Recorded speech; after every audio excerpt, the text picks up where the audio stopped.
Hello, নমস্কার, আসসালামু আলাইকুম। হিয়ার রান্নাঘরে আপনাদের সকলকে স্বাগত জানাই। আজকে আমি আপনাদের সঙ্গে যে রেসিপিটা শেয়ার করছি সেটা মেনলি গোয়ার একটা ট্র্যাডিশনাল রেসিপি। তবে আমি এর নাম দিয়েছি পাকা কাঁঠালের পিঠে। আপনারা এই ভিডিওটা স্কিপ না করে দেখতে থাকুন, আশা করি আপনাদের খুব ভালো লাগবে। আর এই পিঠে বানানোর জন্য আমি প্রথমে নিয়ে নিয়েছি পাকা কাঁঠাল, যেটা আমি ডিপারে রেখেছিলাম তাই বরফ জমে গেছে। নিচ্ছি খানিকটা চিনি, দুটো এলাচ, খানিকটা চাল গুঁড়ি, নিয়েছি খানিকটা ঘি, আর লাগবে কাঁঠালের পাতা। তবে কাঁঠালের পাতা যদি না পান একান্ত, তাহলে সেক্ষেত্রে কলা পাতা দিয়েও আপনারা এটা করতে পারেন। তবে গোয়াতে কিন্তু এটা কাঁঠাল পাতা দিয়েই তৈরি হয়। আর লাগছে নারকোল। এখন আমি চিনি আর এলাচ একসঙ্গে গ্রাইন্ডারে দিয়ে পাউডার বানিয়ে নেব।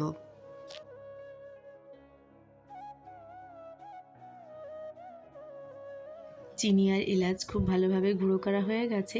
এটা একটা পাত্রের মধ্যে ঢেলে নেব।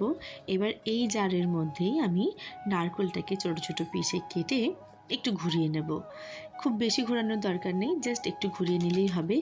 আমরা নারকেল কুড়লে যেমনটা টেক্সচার হয় সেই টাইপের যাতে হয় সে মতো করে নিতে হবে। এখন আমি গ্যাসে কড়াই বসিয়ে খানিকটা চিনি ক্যারামেলাইজড করে নেব। আমি প্রথমে একটু পাউডার সুগার নিয়েছি, তার কারণ হলো এর মধ্যে আমি এলাচ দিয়েছি, সেই ফ্লেভারটা যাতে আসে তার জন্য আমি প্রথমে একটু গুঁড়ো চিনি দিয়েছি। তারপর আরেকটু চিনি দিয়ে এটাকে একটু ক্যারামেলাইজ করে নেব। তবে যদি আপনাদের কাছে গুড় থাকে তাহলে ভীষণই ভালো কথা, তাহলে আর এই ঝামেলাটা করতে হবে না। আপনারা গুড়ের মধ্যে নারকেলটাকে দিয়ে নিয়ে ভালো করে পুরটা বানিয়ে নেবেন।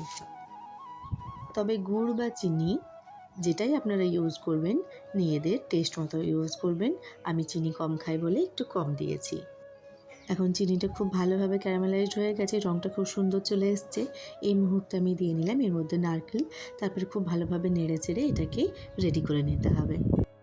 যারা কাঁঠাল খেতে ভীষণ ভালোবাসেন তাদের তো এটা ভালো লাগবেই, তবে যারা খুব একটা পছন্দ করেন না তাদেরও এইটা খুব ভালো লাগবে, এই গ্যারান্টি আমার। পুর এখন রেডি হয়ে গেছে। যতক্ষণে পুর ঠান্ডা হচ্ছে ততক্ষণে আমরা বাকি কাজগুলো সেরে নিই। এখন কাঁঠালের কোয়ার থেকে বীজগুলোকে আলাদা করে নিতে হবে। অনেক সময় কি হয়, আমরা গোটা কাঁঠাল কিনে নিয়ে চলে আসি, যেটা তখনই খেয়ে শেষ করা তো সম্ভব হয় না। তাহলে তখন কি করা যেতে পারে, একটা এয়ার টাইট কন্টেনারের মধ্যে কাঁঠালের কোয়াগুলোকে ভরে দিয়ে তারপরে সেটাকে ডিপারে ভরে রাখা যেতে পারে, যেটা আমি শিখেছি আমার মায়ের কাছ থেকে। এভাবে কিন্তু অনেক দিন রাখা যায় আর খুব ভালোও থাকে। কোয়া থেকে বীজ আলাদা করে নিয়ে কাঁঠালটা আমি খুব ভালোভাবে স্মুথভাবে পিষে নিয়েছি। এটা পেস্ট হয়ে গেছে দেখুন। এটাকে একটা পাত্রে নিয়ে তার সঙ্গে আমি দেব চাল গুঁড়ি, খুব বেশি দেওয়ার দরকার নেই। আর দিয়ে দেব গুঁড়ো করে রাখা চিনি এলাচের মিশ্রণ, আর এর মধ্যেই দিয়ে নেব খানিকটা ঘি। এই সব কিছু দিয়ে খুব ভালোভাবে হাত দিয়ে এটাকে মেখে নেব। তবে এটা শক্ত ডোর মতো কিন্তু হবে না।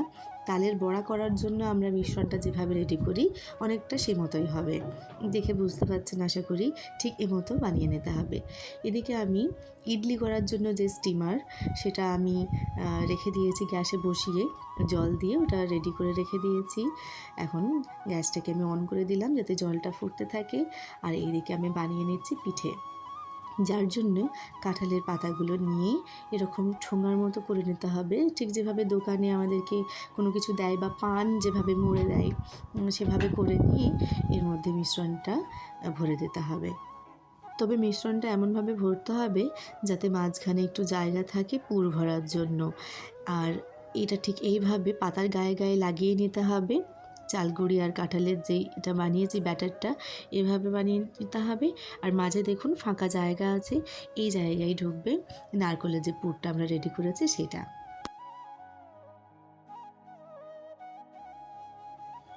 এইবারে এর মধ্যে আমি দিয়ে নেব পুর। পুরটা চেষ্টা করতে হবে একটু বেশি ভরার, কারণ পুর যত বেশি হবে পরিমাণে যে কোনো জিনিসেই, তাতে আলু পরোটাই হোক আর পিঠেই হোক, পুর যত বেশি হবে তত বেশি কিন্তু টেস্টি হবে। তাহলে যতটা সম্ভব পুর দেওয়ার আমি দিয়েছি। তারপরে উপরের অংশটাতে আবার একটু ব্যাটার লাগিয়ে এবারে কাঠিটা জাস্ট গুঁজে নেব। আমি এখানে নিমের কাঠি ইউজ করছি, যেটা আমি বাড়ির থেকে নিয়ে এসেছিলাম, তার গোড়ার দিকটা মোটা, সেদিকটাই লাগিয়ে নিচ্ছি। আপনাদের যদি টুথপিকার থাকে তাহলে সেটা ইউজ করতে পারেন।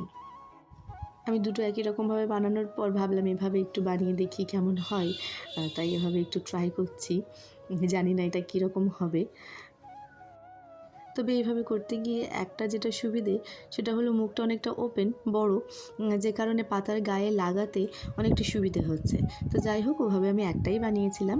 আচ্ছা, স্টিমার এখন একদম রেডি। দেখুন এইভাবে জল পড়েছে গ্যাসের উপরে, তার মানে স্টিমার একদম রেডি। এর মধ্যে এবার পিঠেগুলো দেওয়া যাবে। তবে তার আগে ক্যামেরাটা আমি একটু তুলে নিই। আমি জাস্ট ওটা জলটা দেখানোর জন্যে ক্যামেরাটা নামিয়েছিলাম। এইবারে এখন পিঠেগুলো আমি দিয়ে নেব একে একে। দিয়ে নিয়ে ঢাকাটা লাগিয়ে দেব। একসঙ্গে 4টে পিঠে দেওয়া যেত, দিতে গিয়ে আমি যেটা বুঝলাম। তবে 3টেই এই মুহূর্তে রেডি হয়েছে, তাই আমি 3টেই রেখে দিলাম স্টিম হতে। কতক্ষণ স্টিম হবে সেটা আমি কিন্তু সময় ধরে করি না, বা এখনও পর্যন্ত করিনি। আমি দেখি ওভাবে স্টিমার থেকে জল যখনই পড়ে তার মানে ওটা রেডি হয়ে গেছে। আপনারা এভাবে করে নিতে পারেন। যখন দেখবেন যে ওভাবে টপটপ করে জল পড়ছে তার মানে ওটা রেডি হয়ে গেছে। আচ্ছা, যে বাকি আছে যে কটা আমি করে নিচ্ছি একই সেম প্রসেসে। তবে এই ক্ষেত্রে আমি এখন পাতার মধ্যে আগে এটা লাগিয়ে নিয়েছি কাঠিটা, তাতে কিন্তু বেশি সুবিধে হচ্ছে। তখন কিন্তু একটু অসুবিধা হচ্ছিল কাঠিটা শেষে লাগাতে। আপনারা কিন্তু এভাবেই করে নেবেন। পাতাটা আগে ওভাবে করে কোণের মতো করে তারপরে কাঠিটা লাগিয়ে নিয়ে তারপরে পিঠেটা করবেন। একইভাবে আমার আরও 3টে পিঠে রেডি হয়ে গেছে। এবার আগে আমি যেগুলো স্টিম করতে দিয়েছিলাম সেগুলো হয়ে গেছে, সেগুলোকে আমি তুলে নেব একটা জায়গায়। তারপর বাকিগুলো আবার স্টিমারে রেখে দেবো। এই সময় কিন্তু স্টিমার থেকে গরম জলের ভাপ ওঠে, আবার পিঠেগুলোও ভীষণ গরম থাকে, কাজে খুব সাবধানে তুলে নিতে হবে। আর একইভাবে খুব সাবধানে একে একে এগুলো দিয়েও নিতে হবে। এবার এগুলো আবার ঢাকা বন্ধ করে আমি স্টিম হতে রেখে দিলাম। আর এগুলো একটু ঠান্ডা হয়েছে এখন, নাহলে ভীষণই গরম ছিল, হাত দেওয়া যাচ্ছিল না। এখন একটু ঠান্ডা হয়েছে, আমি আস্তে আস্তে এক একটা করে পাতা খুলে নিয়ে সার্ভ করব।